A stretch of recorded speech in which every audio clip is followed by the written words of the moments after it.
I don't think I'm too big on Lyman. Look at that. Is that crazy or what, guys? Wow. Hey guys, Tim here again. I just wanted to talk to you a little bit about a very hotly debated video I made recently on the Lyman Great Plains pistol. I had a very unfortunate experience with mine. So when I had bought mine, it worked excellent, very accurate. It was a lot of fun. But I had a problem when I fired mine in the making of one of my videos. There was a fracture that developed, and it just plain snapped the handle right in my hand while I was filming. And it really irritated me because I bled all over this gun twice, and once on the ramrod and once with the handle. So I'm not very happy with the quality that Lyman has manufactured of late. But that being said, it caused quite a stir in the debate because on one hand, 50% of the viewers of this channel were commenting and saying, yes, I've had a very similar experience. Lyman has been producing trash and similar comments. On the other side of that, I had gotten a lot of criticism, and I do enjoy the comments. I like to acknowledge everybody's opinion. I listen to everybody. But I got some criticism on the other side where people were saying Lyman has a great quality name. It's been a great product. You know, you shouldn't blame Lyman for this problem. So that really sparked my curiosity, and I started doing some research, and just by chance in Sutherland, Oregon, I got to handle one of the early versions of the Great Plains Lyman pistol. Completely different animal. Even though this thing was worn and it was tired over years of use, you could see the amazing quality was there. It was a completely different animal than the recent Lyman pistols that I've handled. And a lot of us have been seeing that in these companies with these really great names. I want to give you an example. I saw a SOG knife that another hunter had and showed me, and it was amazing. The quality was there, the edge was sharp, and so I wanted to buy one. So I ordered one online, and to my surprise, it comes to my door and says, made in Taiwan. I was crushed. I couldn't believe it, you know.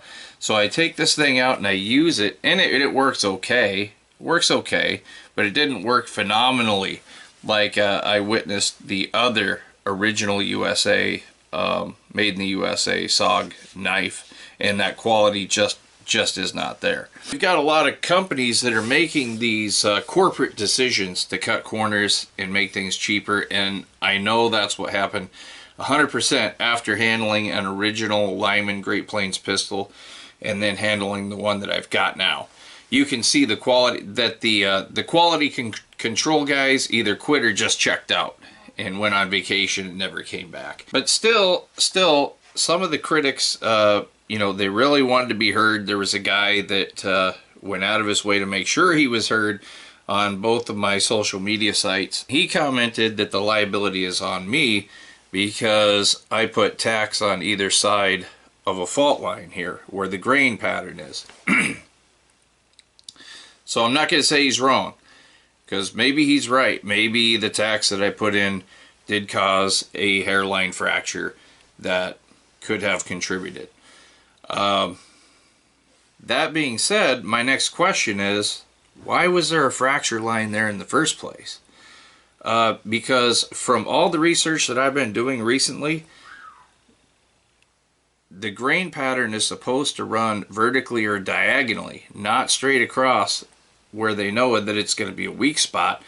And right here is right where it absorbs the recoil, guys, when it runs parallel with the stock of the pistol. So it's like it just set up for failure. And 50% of the viewers that I talked to did comment on that they did notice that. So anyhow, guys, what I did is I put a steel rod in here, strengthened it. We're going to take it out. out in the field right now, and we're going to try it and hope to God that it holds up. And, you know, I'd go so far as to say, Lyman, you know, you guys really should change your name to No Liability, because they showed no interest in showing any liability when I explained my case. Either that, or in the words of Ron Burgundy, in the words of Ron Burgundy, maybe just lame, because I am not happy with Lyman.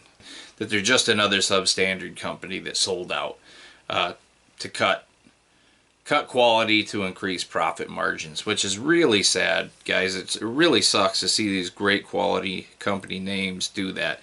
And so that's why I want to say I'm real proud, I'm real happy about the ones that haven't done that, like Leopold and Sig and some of the other great companies that have maintained their quality.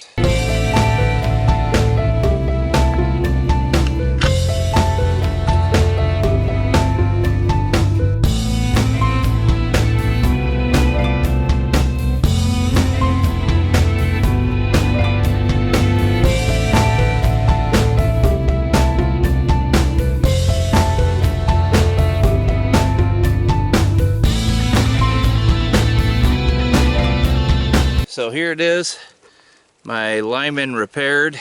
I've got the steel rod running down the handle.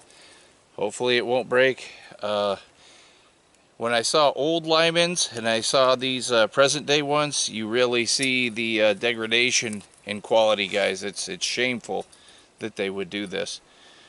But here we go. I'm going to shoot it. And I'm going to say, Dios con Dio, Dios mío, brevetruk slafofoko, chiave shalom shema tikva cherem. And please, God, be with me. Please let your mercy be with me. I'm about to shoot a Lyman product. Okay, I prayed to God in 4 different languages, guys. So hopefully he hears me and grants me mercy. Stay in one piece. This is a light load right here. Oh, God. I'm afraid to shoot it now.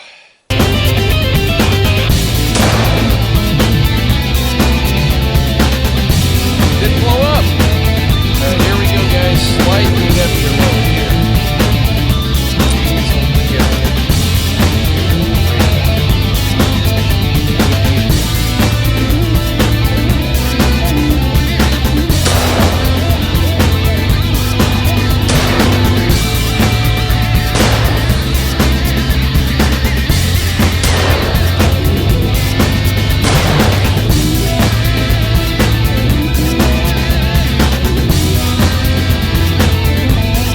Alright guys, it worked great. Lyman, you suck, but I fixed your suckage. You know, I put a lot of work into it. It's taken the recoil now, so we got her up to par.